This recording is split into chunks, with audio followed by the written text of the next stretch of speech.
Muy buenos días, mis hermanos. Gozosos una vez más de estar reunidos como una gran familia de amor que honra a Dios, desarrollando vidas fieles a Jesucristo. Nos gozamos en el Señor de que Él nos conceda la oportunidad del privilegio una vez más de estar reunidos en esta su casa para alabar y adorar a Dios. Como cantábamos, el mejor lugar para estar como creyentes es a los pies de nuestro Señor. Quiero estar orando en esta mañana antes de iniciar. Pero en esta mañana, en vez de orar por las necesidades de cada uno de ustedes, por la familia, por el trabajo, yo quiero orar por su corazón. Yo quiero orar por la parte espiritual. La oración va más enfocada como cuerpo, como iglesia, que está conformada por cada uno de nosotros. Para que nosotros, el Señor nos guíe y nosotros entender cuál es nuestro rol aquí sobre la tierra como parte del cuerpo que es la iglesia. ¿Qué quiere Dios de ti? Quiero que estemos orando. Padre, en el nombre de Jesús, venimos delante de tu presencia porque como cantamos, el mejor lugar para nosotros, tus hijos, lavados por la sangre de Cristo, es a tus pies, en tu presencia, delante de tu trono de gracia. Y nosotros como iglesia nos sentimos privilegiados, bendecidos de tener un Dios como tú. Un Dios que ha pensado en todos los detalles, para acercarnos a Él. Nosotros en esta mañana queremos presentarte cada uno de nuestros corazones, Dios. Hemos cantado que eres nuestro Dios, que eres el Señor, pero nosotros queremos que esas palabras puedan ser llevadas de la mente al corazón. Y quiero orar por la vida espiritual de cada uno de mis hermanos, de cada una de las personas que nos visitan. Posiblemente ellos están luchando, mi Dios, dentro de ellos, por querer hacer las cosas correctas delante de ti. Otros no están luchando, no tienen interés en hacer las cosas correctas, pero por ellos también yo quiero orar en esta mañana. Yo quiero orar, mi Dios, para que nosotros como iglesia entendamos que nos tienes en este lugar con un propósito. Que nos tienes en este lugar como parte de esta iglesia para darte gloria y honra a ti. Y mi oración, mi Dios, es que nuestro corazón, nuestra vida, todo nuestro ser esté postrado con la actitud correcta en dar gloria y honor a un Dios como tú. Que nosotros podamos entender que somos sal y luz en este lugar, en esta comunidad, para que esta comunidad al vernos vea a Jesucristo, pueda ver la obra impresionante de amor que tú has realizado en favor de cada uno de nosotros. Nos presentamos delante de ti, Dios, pidiendo perdón por nuestros pecados. ¿Cuántas veces te fallamos? ¿Cuántas veces te ofendemos? ¿Cuántas veces nuestras acciones quieren parecerse a la del mundo, Dios? Después de haber sido lavados por la sangre de Cristo Jesús, te pedimos que nos perdones. Gracias porque tú permaneces fiel a pesar de nuestra infidelidad. Te presentamos este tiempo, te presentamos cada corazón en esta mañana. Queremos dedicarte este tiempo a ti, Dios. Oramos en el nombre de Jesús. Amén. Amén. La semana pasada iniciamos con este sermón viendo el papel de la iglesia aquí sobre la tierra. Y aprendimos dos conceptos en cuanto a la iglesia que encontramos en la Biblia. En primer lugar, encontramos el concepto de la iglesia universal. De la iglesia universal, que es la unión de todos los que han puesto su fe en Cristo Llamados a salir fuera del mundo para proclamar el mensaje del Evangelio de nuestro Señor y Salvador Jesucristo.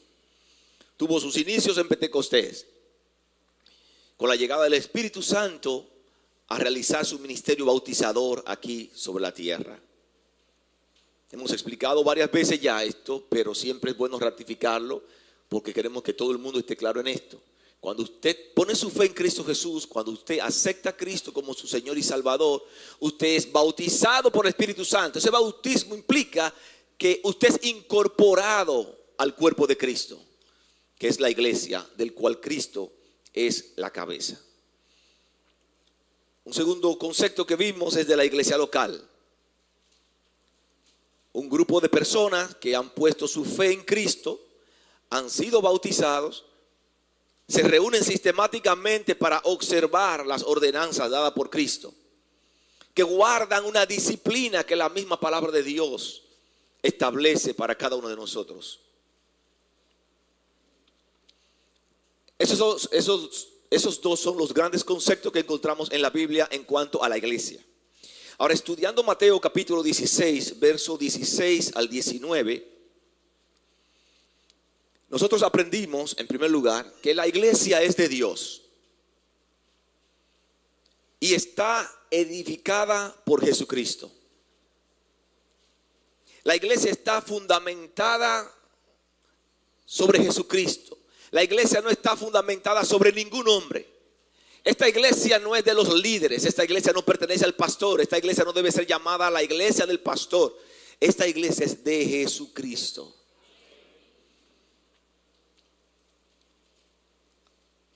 Para Jesús era sumamente importante el pensar de sus discípulos, porque su muerte se acercaba y ellos iban a tener la responsabilidad de continuar, de ser el fundamento que iba a enseñar, a predicar las buenas nuevas. Y era sumamente importante para Jesús saber que ellos entendían. Y él le preguntó: ¿y ustedes qué piensan que soy yo? Y si yo le preguntara a ustedes en esta mañana, y para ustedes, ¿quién es Cristo Jesús? ¿Quién es Cristo para ustedes?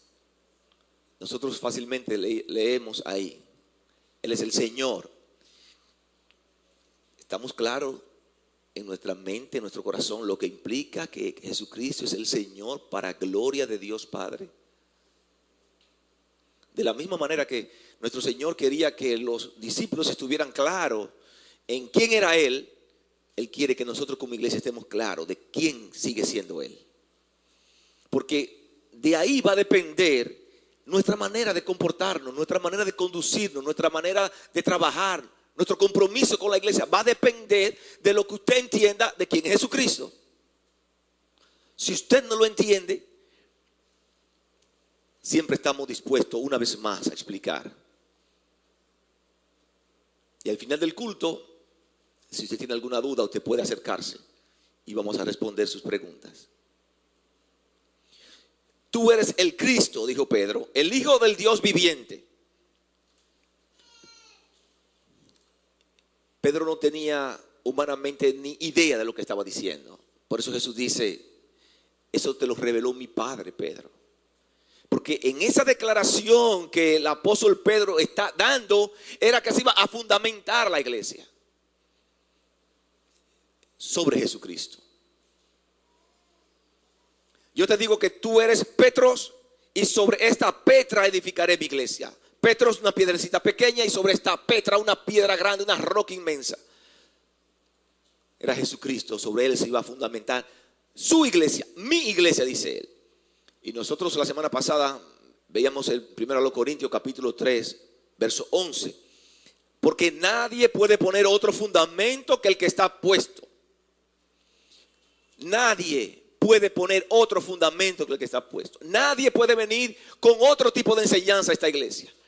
Que hay otra manera de alcanzar la salvación, que hay otra manera de ser más pleno delante del Señor. La única manera es Cristo Jesús. Nadie puede poner otro fundamento que el que está puesto, el cual es Jesucristo. Jesucristo. En segundo lugar, la iglesia es una comunidad que depende del ministerio corporal de todos sus miembros. La iglesia es una comunidad que depende del ministerio corporal de todos sus miembros. Cristo mismo edifica su iglesia. Para esto va a usar sus miembros edificados y capacitados por Él mismo. El Señor mismo se comprometió a dar estabilidad y permanencia a la iglesia que Él iba a edificar, porque era su iglesia, es su iglesia. Y somos una comunidad, somos un cuerpo conformado por cada uno de ustedes que ha puesto su fe en Cristo Jesús. Y miren lo que dice el verso 18 una vez más. Yo edificaré mi iglesia. El Señor contrae el compromiso de edificarla y no otro. Lo harán otros por delegación de Él mismo. Lo seguirán haciendo en el tiempo mediante el uso y el ejercicio de los dones que Él mismo nos da. Primero los Corintios capítulo 11. Primero los Corintios capítulo 11. Hay algunos textos que no van a estar en sus hojas, se pueden anotarlo. Primero los Corintios capítulo 11, capítulo 12, verso 11. Primero los Corintios 12, 11. Dice, todo esto lo hace un mismo y único espíritu, quien reparte a cada uno según Él lo determina. Soberanamente Él otorga, Él capacita a cada uno de los miembros del cuerpo, para que como una comunidad que depende de Él, trabajemos corporalmente, todos unidos. Cada creyente es colaborador en el proyecto de Dios, que es la iglesia. Cada uno de ustedes. Por eso es que es sumamente importante que usted entienda quién es Cristo. Que esta iglesia está fundamentada sobre Jesucristo, porque cada uno de ustedes son importantes y Él le va a usar de una manera especial para edificar su iglesia. La semana pasada vimos que el mismo Jesús edifica su iglesia. Hoy estamos ampliando y estamos diciendo que Él va a usar a cada uno de ustedes para continuar ese ministerio de edificar su iglesia. Cada uno de nosotros como parte del cuerpo tiene la responsabilidad de dejarse usar y guiar por el poder de su Santo Espíritu. Tenemos una responsabilidad como embajadores de representar correctamente a nuestro Señor Jesucristo aquí sobre la tierra. Ahora mismo nuestro Señor Jesucristo está en los cielos, a la diestra de Dios Padre. Pero ahora mismo su iglesia está congregada y nosotros en esta iglesia, en este lugar, fuera de este lugar, tenemos que ser embajadores que representemos correctamente a nuestro Señor Jesucristo. Eso tiene muchas implicaciones, muchas responsabilidades, un compromiso fuerte delante de Dios. Pero ¿qué ha hecho Él por nosotros? Nosotros no habíamos nacido cuando en la eternidad pasada ya Él estaba pensando en nosotros. Ahora nosotros tenemos el compromiso, mientras Él nos permite la vida, tenemos el compromiso de hacerlo bien para Él, hacerlo bien para nuestro Dios. Segunda a los Corintios capítulo 5 verso 20. Así que somos embajadores de Cristo, como si Dios los exhortara a ustedes por medio de nosotros. Cuando nosotros estamos ministrando, es como si Dios mismo estuviera ministrando a través de nosotros. Cuando usted está exhortando a una persona, es como si Dios mismo estuviera exhortando a esa persona. Cuando usted está estimulando a un creyente a hacerlo correctamente, es como si Dios mismo estuviera a través de usted haciéndolo. Él está usando los elementos que conforman el cuerpo que es la iglesia para hacer la obra, para seguir edificando su iglesia. Cuando usted está guiando a otro que está desviándose del camino, es como si el mismo Dios estuviera trabajando con usted para trabajar en su iglesia. Dios va a usar a muchos de ustedes para llevar el evangelio, para predicar las buenas nuevas. Dios nos pide brille en nosotros, que tengamos un buen testimonio que sea de impacto a los demás. Que mi testimonio sea de interés para que otros puedan ver, vale la pena seguir a Cristo.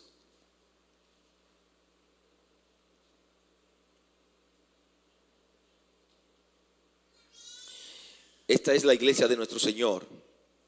Él se encarga de capacitarnos a cada uno de nosotros. Él lo hace todo.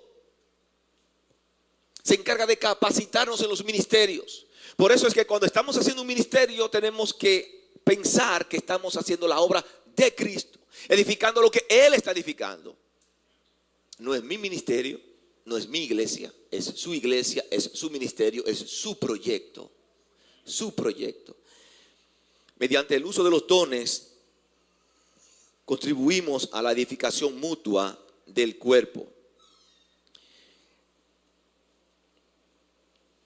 Todos los creyentes, como parte de una misma familia, tenemos la responsabilidad de trabajar unidos por la causa de Cristo. Unidos por la causa de Cristo. Efesios capítulo 2, versículos 21 y 22. Efesios capítulo 2, versos 21 y 22. Dice, en quien todo el edificio bien coordinado va creciendo para ser un templo santo en el Señor, en quien vosotros también sois juntamente edificados para morada de Dios en el Espíritu. Dios va trabajando de una manera especial, coordinados, todos bien coordinados. No uno por un lado y otro por el otro, porque somos parte de un cuerpo. Parte de un cuerpo dirigido por una cabeza que es Cristo Jesús. Con un propósito. El propósito es de edificar su iglesia. La iglesia es un organismo vivo. La iglesia no es un edificio. La iglesia es un organismo vivo. La iglesia no es un colegio para recibir educación, aunque somos educados en la iglesia. La iglesia no es un negocio para organizar actividades, aunque organizamos actividades dentro de la iglesia. La iglesia no es un club para relacionarnos como amigos, aunque hacemos amistades dentro de la iglesia. La iglesia es un organismo vivo que depende del trabajo integral de cada uno de sus miembros. Y es una responsabilidad grande que tenemos delante de Dios. Una responsabilidad grande.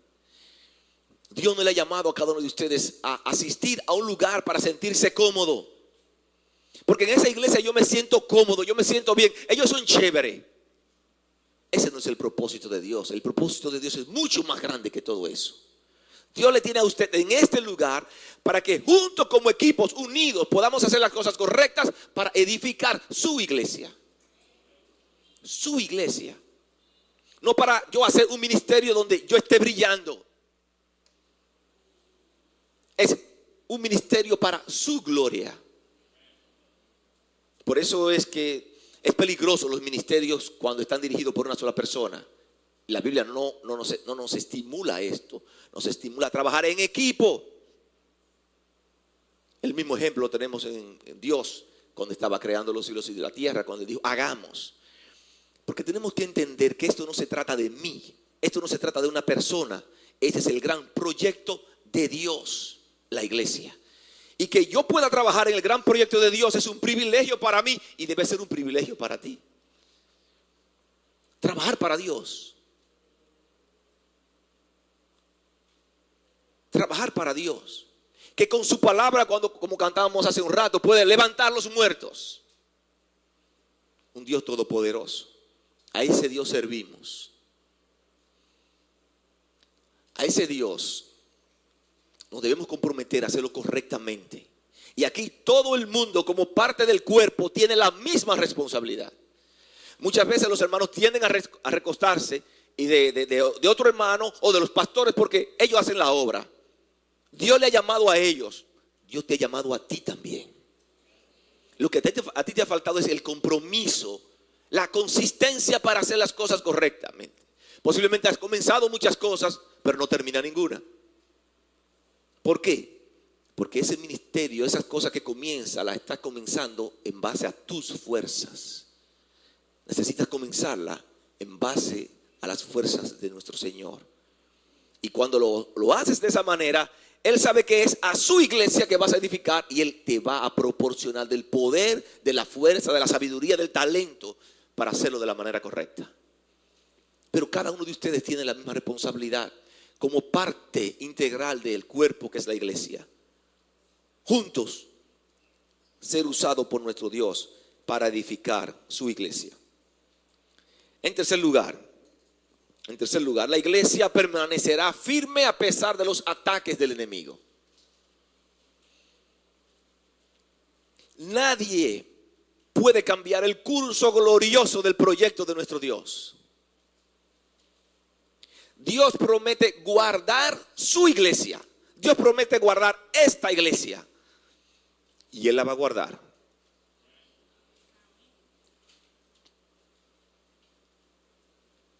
La iglesia permanecerá firme a pesar de todos los ataques del enemigo. Miren lo que dice el verso 18. Proyectamos el verso 18 y después puede volver al principio. Y las puertas del Hades no prevalecerán contra ella, dijo Jesús. Y las puertas del Hades no prevalecerán contra ella. Es una promesa soberana de protección total para la iglesia. Aquí Hades equivale al hebreo Seol, que es sepulcro. Y en el libro de Job, capítulo 7, verso 9, tiene la idea de una tierra de donde no se regresa a esta vida. El lugar donde están los muertos. Una habitación donde cesa la distinción social, religiosa, el rico, el pobre, el justo y el malvado. En este contexto, el Hades contrasta a la iglesia. Y las puertas del Hades no prevalecerán contra ella. La iglesia está edificada como un templo vivo, mientras que el Hades es un edificio de muerto, de muerte. La figura representa aquí la imposibilidad de victoria del Hades y los poderes de Satanás contra la iglesia. No hay manera alguna, porque fueron derrotados en la cruz del Calvario. La iglesia va a permanecer firme a pesar de todos los ataques del enemigo. La muerte no prevaleció sobre Cristo, tampoco va a prevalecer sobre los miembros de la iglesia. Cada uno de nosotros como creyentes vamos a morir, pero cuando nosotros morimos, morimos en Cristo. Y morir en Cristo significa que estamos guardando el día cuando Él venga y resucite su iglesia y estemos con Él por la eternidad. De la misma manera que el Hades no tuvo la capacidad de atrapar a nuestro Señor Jesucristo, tampoco tiene la capacidad de atrapar a los que han puesto su fe en Él.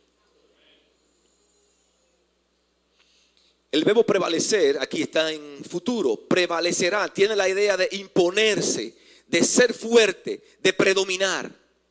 La iglesia se va a imponer en el tiempo a todos los ataques del enemigo, a todos. La iglesia va a permanecer fuerte. Como dije hace un rato, es una promesa de Dios de protección para la iglesia. En Hechos capítulo 2, verso 24.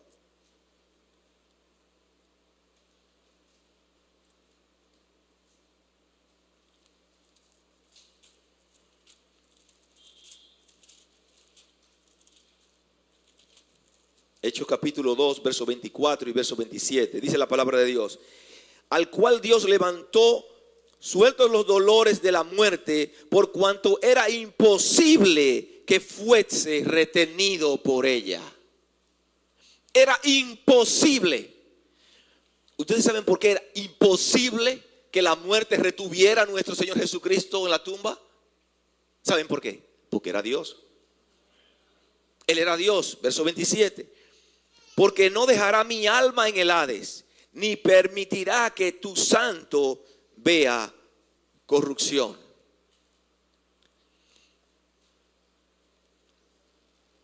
Cuando nuestro Señor Jesucristo murió, descendió al Hades.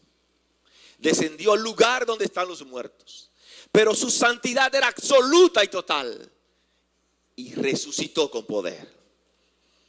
Las puertas del Hades, la puerta de la muerte, no tuvieron la capacidad de retener a nuestro Señor y Salvador Jesucristo. Su victoria ante la muerte constituye una derrota al pecado, constituye una derrota a la muerte, constituye una derrota a Satanás. Ahí se basa todo, ahí se basa todo. Las puertas del Hades no pudieron impedir que él se levantase de la tumba. El poder de las tinieblas y los propósitos satánicos no van a prevalecer contra la iglesia. No van a prevalecer. Hay un texto poderoso en Apocalipsis capítulo 1. Apocalipsis capítulo 1, verso 17. La última parte del verso 17.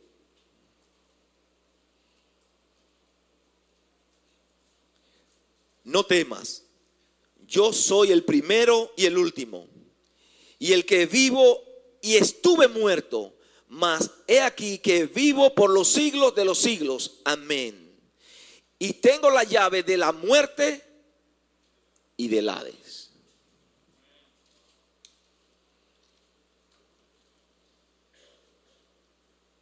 La victoria para la iglesia no se basa en la habilidad que nosotros podamos tener, la capacidad como iglesia, el crecimiento de la iglesia. La victoria de nosotros como iglesia se basa en lo que Cristo hizo por nosotros. Él murió en la cruz del Calvario, Él fue sepultado y al tercer día la muerte que atrapa a todo el mundo no pudo con Él. Y si la muerte no pudo con Cristo, la muerte no puede con nosotros tampoco, porque si Cristo resucitó, nosotros también vamos a resucitar. Vamos a resucitar. Los poderes del mal y de la muerte nunca prevalecerán sobre la iglesia de Jesucristo. Como la canción que cantamos, en medio de las pruebas la iglesia sigue caminando, nada la detiene para predicar. Hermanos, nada puede con la iglesia. Después que la iglesia comenzó en Pentecostés, la iglesia no da un paso para atrás, como dicen, ni para tomar impulso. Nada puede con la iglesia, porque la iglesia está sostenida por el poder de nuestro Señor y Salvador Jesucristo. La iglesia ha sido atacada, la iglesia ha sido dañada, pero la iglesia sigue firme. El gobierno del Hades carece de poder frente a aquel que ha vencido la muerte mediante la resurrección. El Señor garantiza la permanencia firme de la iglesia.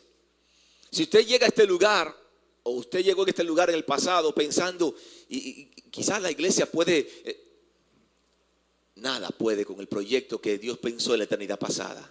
Él mismo se encarga de sostener. Hombres van y hombres vienen. Pastores van, pastores vienen. Ministros van, ministros vienen. Y la iglesia sigue. Muchas veces nosotros pensamos que somos indispensables y que si me muero y que eso no importa, viene otro mejor. ¿Por qué? Porque no depende de lo que yo pueda hacer, es lo que Dios hace a través de nosotros. Es lo que Dios hace a través de nosotros. Satanás va a descender con toda su furia en contra de la iglesia. Todos los poderes del mal están a su disposición tratando de dañar la iglesia. Pero hay algo sumamente importante que usted debe entender. Satanás sabe que él no puede destruir la iglesia de Cristo. ¿Ustedes sabían eso? Satanás sabe que él no puede destruir la iglesia de Cristo. Ahora, él sí sabe que puede dañar, ocasionar daño. Porque él quiere de una manera u otra recibir la gloria que nosotros debemos darle a nuestro Dios. Y muchos creyentes quieren en la práctica diaria parecerse, hacer cosas que hace el mundo. Cuando los creyentes están solos, quieren hacer cosas, no me están viendo. Entonces, si yo me doy un humo, no importa. Si yo me acuesto con fulanito, no importa. Nadie lo está viendo eso. Si yo doy un tumbe, no importa. Y cuando nosotros como creyentes intentamos parecernos a lo del mundo, ahí caemos en la trampa de Satanás y él nos arrastra. Y nos daña a nosotros y nosotros dañamos la iglesia. Dañamos la iglesia. Entonces, hermanos, nosotros tenemos que cuidarnos. Por eso tenemos que tener bien claro de quién estamos hablando, de a quién estamos amando, a quién estamos siguiendo. A nuestro Señor y Salvador Jesucristo. Pero muchos creyentes se toman riesgos. Se toman riesgos. Y la Biblia nos enseña en 1 de Pedro capítulo 5, verso 8. 1 de Pedro capítulo 5, verso 8.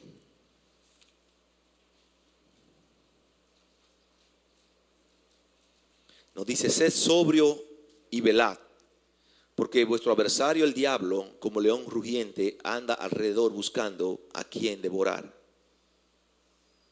Satanás tiene mucho poder para hacer daño.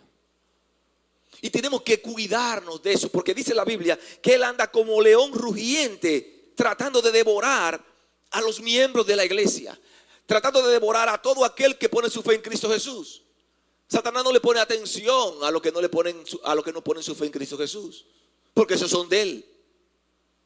A quien él quiere destruir es a todo aquel ser humano que ha puesto su fe en Cristo Jesús y quiere darle gloria a Dios con su vida.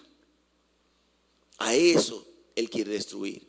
Y muchas veces nosotros les hacemos el juego a él y dañamos la iglesia. Y dañamos la iglesia.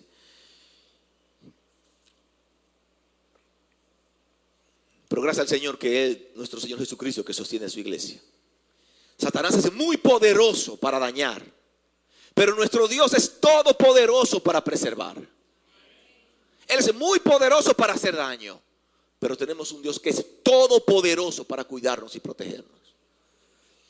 Pero tenemos una responsabilidad cada uno de nosotros. El punto anterior que hablábamos es que Él usa a cada uno de nosotros como parte del cuerpo para edificarnos unos a otros, edificar su iglesia. Entonces tenemos una responsabilidad de hacerlo bien. De hacerlo bien. Cristo mismo garantiza la victoria de la iglesia sobre las fuerzas del mal. Ningún creyente perecerá jamás.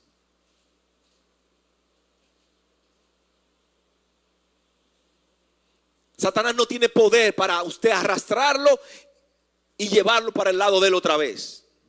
Si usted ha puesto su fe en Cristo Jesús, usted es guardado por el poder de Dios.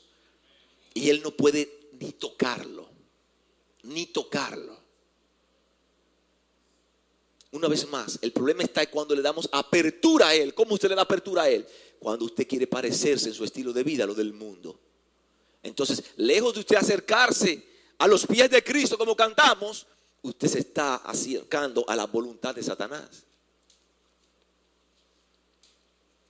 Dios es todopoderoso para guardarnos. Ningún creyente perecerá jamás. Nadie puede movernos de la posición que tenemos en Cristo Jesús. Mi hermano, eso es para decir un amén más fuerte. Nadie puede movernos de la posición que tenemos en Cristo Jesús. Nadie. En Juan capítulo 10, verso 27. Ese es un texto también que deben tenerlo con un color que sobresalte. Juan capítulo 10, verso 27 al 29.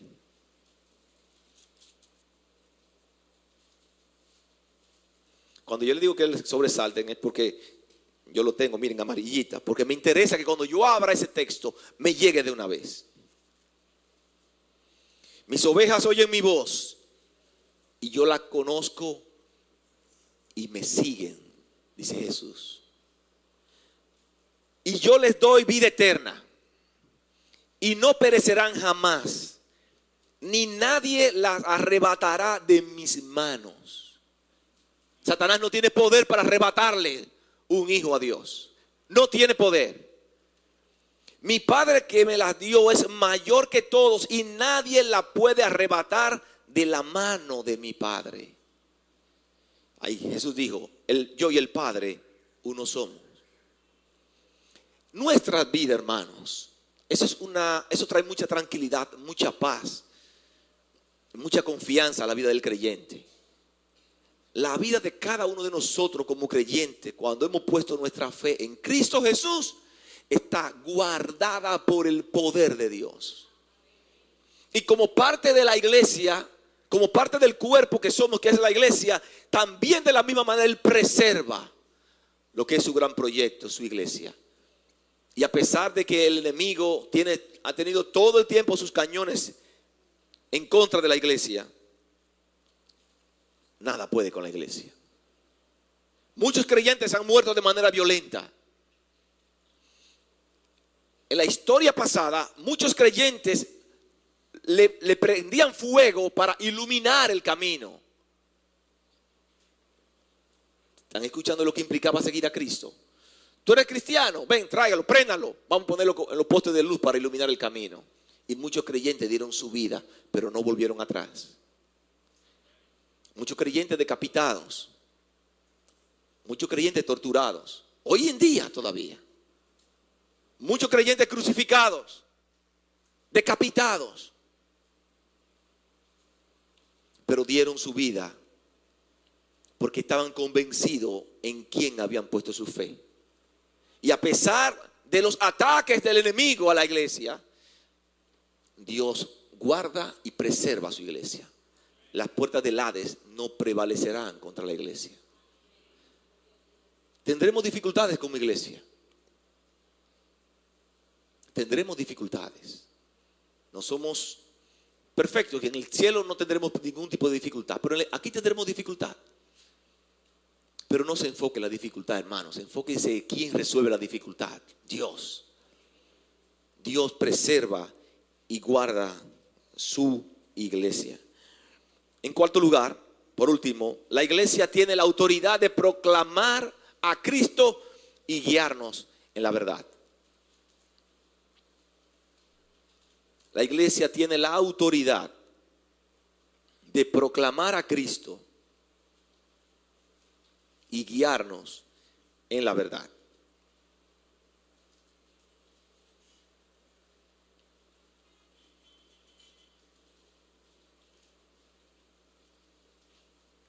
Dice el verso 19, Mateo 16, 19. Hacemos lo mismo, ponemos el texto y devolvemos al principio para si algún hermano no ha terminado de copiarlo. Verso 19. Y a ti te daré las llaves del reino de los cielos, y todo lo que atares en la tierra será atado en los cielos, y todo lo que desatar en la tierra será desatado en los cielos. Este texto ha traído muchísima controversia a través de la historia. Y va a depender de la posición teológica que usted quiera sustentar. Pero si usted lee el texto, en la Reina Valera del 60, diera la impresión de que la actividad del cielo dependiera de la accional de un hombre sobre la tierra. Y todo lo que atares en la tierra será atado en el cielo. O sea, lo que tú ates aquí, lo vamos a atar allá. O sea, como si la actividad del cielo dependiera de lo que se haga en la tierra. Es importante señalar que Cristo había venido a predicar el evangelio del reino. Y de algún modo está encomendando a Pedro la apertura del acceso al reino. Los teólogos católicos identifican la iglesia como el reino y ven el uso de las llaves como el ejercicio de poder. El ejercicio de poder que se le entregó a Pedro como el primer papa. Y luego de Pedro vinieron los otros para la sucesión de los papas, sucesión papal. Y por ese poder, que supuestamente lo que atares en la tierra será atado en el cielo, ellos han pensado todo el tiempo que aún los papas, el mismo Pedro tenía autoridad para perdonar los pecados. Y ustedes han escuchado, todos han escuchado, ven paz, mi hijo, que tus pecados te son perdonados. Como si un hombre tuviera la capacidad y el poder de perdonar pecados. Pero ellos piensan que se le dio esa autoridad y ese poder a Pedro. Hay un texto sumamente importante en Hechos capítulo 8. En Hechos capítulo 8, verso 18 al 22.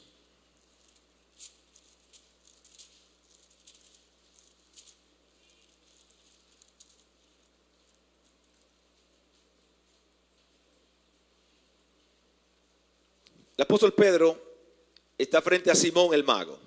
Miren lo que dice, verso 18. Cuando vio Simón que por la imposición de las manos de los apóstoles se daba el Espíritu Santo, les ofreció dinero. Ustedes saben que en parte de la historia la Iglesia Católica llegó a perdonar pecados en un intercambio por dinero. Y el que tenía más era más perdonado. Eso está en la historia. Verso 19, diciendo: dame también a mí de este poder, para que cualquiera a quien yo impusiera las manos del Espíritu Santo. Entonces Pedro le dijo: tu dinero perezca contigo, porque has pensado que el don de Dios se obtiene con dinero. No tienes tu parte ni suerte en este asunto, porque tu corazón no es recto delante de Dios. Arrepiéntete, pues, de esta tu maldad y ruega a Dios si quizás te sea perdonado el pensamiento de tu corazón. Pero ven acá, yo tengo un lapsus ahora mismo, y no es Pedro que está hablando, pero Pedro pudo haberle perdonado los pecados ahí mismo. Pero la Biblia en ningún momento da idea de que Pedro perdonó el pecado. Él lo manda a Dios. No hay un solo registro en toda la Biblia de que uno de los apóstoles haya tenido ni la intención de perdonar un pecado, porque eso no le concierne a los hombres. Eso es un poder exclusivamente de nuestro Dios. Exclusivamente de nuestro Dios. Hay dos cosas que debemos ver en el texto en cuanto a este verso: las llaves para abrir y el ejercicio, la autoridad que consiste en atar y desatar. En cuanto a las llaves, está haciendo referencia al acceso al reino de los cielos. Y es interesante que en Mateo capítulo 16, verso 19, está hablando específicamente a Pedro. Pero cuando usted va 2 capítulos más adelante, en Mateo 18, verso 18, está hablándole a todos los discípulos. Y mire lo que él le dice a todos los discípulos: de cierto os digo, que todo lo que atéis en la tierra será atado en el cielo, y todo lo que desatéis en la tierra será desatado en el cielo. O sea, no era exclusividad del apóstol Pedro. Alguien está usando el texto mal, alguien está interpretando las cosas incorrectamente. Esta promesa hecha a Pedro tuvo un cumplimiento en Pentecostés, cuando por la predicación del evangelio abrió el acceso al reino de Cristo. Cristo vino a predicar el reino. Y Pedro tuvo el privilegio en Pentecostés de tener ese mensaje de salvación predicando a Jesucristo. Y como 3,000 personas se convirtieron y vinieron a formar parte del cuerpo que es la iglesia. La iglesia tiene la responsabilidad de proclamar la venida del reino. La iglesia no es el reino. El reino de los cielos no se refiere a la iglesia. La iglesia tiene la responsabilidad de proclamar el reino y el requisito único para entrar en el mismo, que es nacer de nuevo por fe en Cristo Jesús. A Pedro y a los demás apóstoles se le concedió la autoridad de establecer las doctrinas, la base, el fundamento, la palabra de Dios, dada por el Espíritu Santo. Proclamar la manera en cómo nosotros nos salvamos. ¿Y cuál debe ser nuestra conducta en el reino? Eso fue lo que ellos escribieron el Nuevo Testamento, lo que nosotros podemos predicar hoy en día.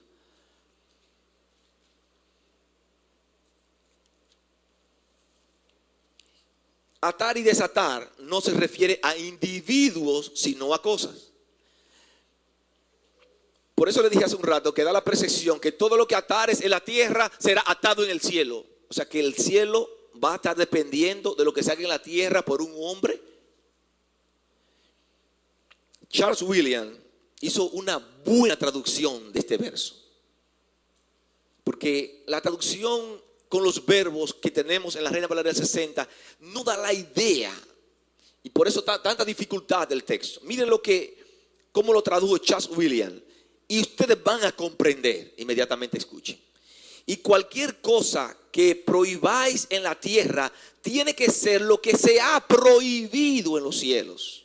Y cualquier cosa que permitáis en la tierra tiene que ser lo que se haya permitido en los cielos. Ahí hay coherencia total.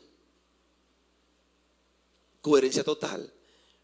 Hermanos, ni Pedro ni la iglesia son quienes determinan la verdad, sino la ratificamos. La iglesia está para ratificar la verdad. La verdad procede de Dios, es celestial. El papel nuestro es ratificar esa verdad, predicar la palabra de Dios, llevar esperanza al que no conoce de Cristo, diciéndole: Cristo es el camino hacia el Padre. La iglesia tiene la responsabilidad de proclamar el camino de salvación y recordarle al mundo que Cristo es el único camino. No hay otro camino. No hay otro camino. El libro de los Hechos, capítulo 4, versos 11 y 12. Hechos capítulo 4, versos 11 y 12.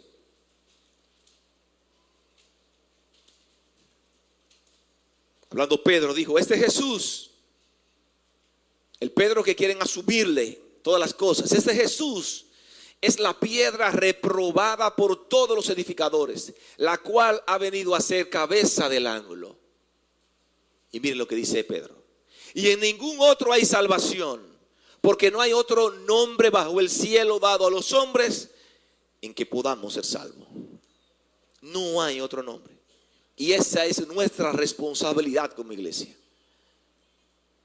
La iglesia está para instruir, para capacitar, para enseñar a cada uno de los hermanos como parte del cuerpo, vivir de la manera que a Dios le agrada.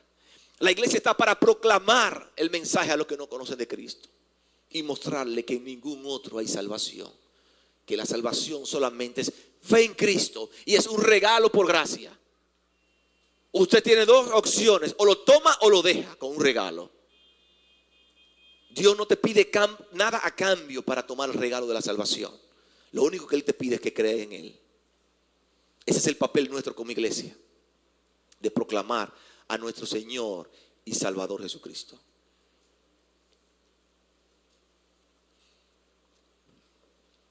Este texto de Mateo capítulo 16 es un texto que quise predicarlo en la iglesia porque como iglesia necesitamos ampliar la base del conocimiento de lo que es la iglesia. Lo que es la iglesia. Y yo quiero que usted salga de este lugar entendiendo, comprendiendo que este proyecto de esta iglesia es de Jesucristo. De Jesucristo. Quien abrió esas puertas fue Cristo Jesús. Estamos pensando que vamos a ampliar el templo. Estamos en ese proceso. Este templo no se va a ampliar por nuestras fuerzas. Quien está empujando esas paredes y las va a tumbar es Dios. Porque es su iglesia. Pablo dijo: yo sembré y Apolo regó, pero el crecimiento lo da ¿quién? Lo da Dios. Es su gran obra. Su gran obra. No tenemos una iglesia para hacer actividades bonitas para que la gente venga. A nosotros no nos interesa eso. A nosotros nos interesa que la gente venga aquí a escuchar el mensaje que cambia las vidas. El mensaje que me cambió mi vida, que cambió la vida de muchos de ustedes y que tiene poder para seguir cambiando la vida a todas las personas que han llegado en esta mañana sin esperanza, sin dirección, sin Dios. No sienta vergüenza, porque yo estuve así también. Yo estaba sin Cristo, sin dirección y sin Dios, sin esperanza. Pero me predicaron esta su palabra. Y yo creí en esa palabra. Y esa palabra me cambió de muerte a vida. Estaba sin dirección y sin esperanza. Y ahora yo tengo una esperanza segura. No en mis fuerzas, sino en lo que Cristo ha hecho por mí. Y mi vida como creyente no depende de cómo me levante. Si me levanto hoy puedo perder. No. Mi vida cada día depende y me levanto confiando en lo que Cristo hizo por mí. No en lo que cada día, porque Él no está sosteniendo la iglesia. Déjame levantarme hoy para sostener la iglesia. Hoy no. Todo lo hizo en la cruz del Calvario. Y Él venció. Y nuestra victoria está garantizada ya. ¿Cuántos dicen amén? Amén. Padre, en el nombre de Jesús, gracias por tu palabra, Dios. Gracias por el privilegio que tenemos de ser parte de tu gran proyecto. ¿Y quiénes somos nosotros, viles pecadores, para formar parte del proyecto del Dios Todopoderoso, que con su palabra creó los cielos y la tierra, el mar? Gracias, Dios. Gracias porque en tu inmensa misericordia decidiste amarnos aún en la eternidad pasada, sin nosotros haber nacido. Ya tú estabas pensando en nosotros. Gracias por la obra de Cristo Jesús en la cruz del Calvario en favor nuestro. Porque reconocemos que no somos merecedores. Por eso nos postramos delante de tus pies agradecidos por amarnos a pesar de ser pecadores. En este momento yo oro por esta tu iglesia, Dios. Nosotros hemos hecho un compromiso delante de ti de ser una gran familia de amor que quiere honrarte en esta comunidad. Oramos para que el poder de tu Santo Espíritu obre de manera poderosa en la vida de cada uno de mis hermanos. Que podamos impactar cada lugar en el cual vamos y ellos sientan el deseo de venir a esta tu iglesia para conocerte. Ayúdanos a comprometernos contigo, Dios, a guardar el testimonio, a ser obedientes. Estamos pensando en crecimiento. Tú estás empujando las paredes. Eso implica más compromiso de los hermanos, Dios. Necesitamos hermanos comprometidos para hacer tu obra. Queremos orar en esta mañana por las personas que nos visitan, que han llegado a este lugar con el deseo de escuchar un mensaje de esperanza. Y tú eres la esperanza, Dios. Yo oro para que tú le des convencimiento de pecado, para que ellos tengan el deseo de tomar ese regalo de salvación que es Jesucristo. Un regalo que está disponible para todo el mundo. Hay alguien en esta mañana que nos visita mientras los hermanos están orando, que quiere entregar su vida a Cristo Jesús. Una vez más, la salvación es un regalo. Él no te pide nada a cambio. Lo único que Él quiere es tomar todos tus pecados y limpiarlo con la sangre de Cristo Jesús. Pero tienes que confiar en que Él tiene el poder para cambiar toda tu vida. Hay alguien esta mañana que levanta su mano y dice: ore por mí, yo hoy quiero aprovechar y entregar mi vida a Cristo Jesús. Hoy es el día de salvación, mañana no sabemos. Pero hoy es el día que Dios te ha dado la oportunidad de escuchar su palabra. ¿Alguien levanta su mano?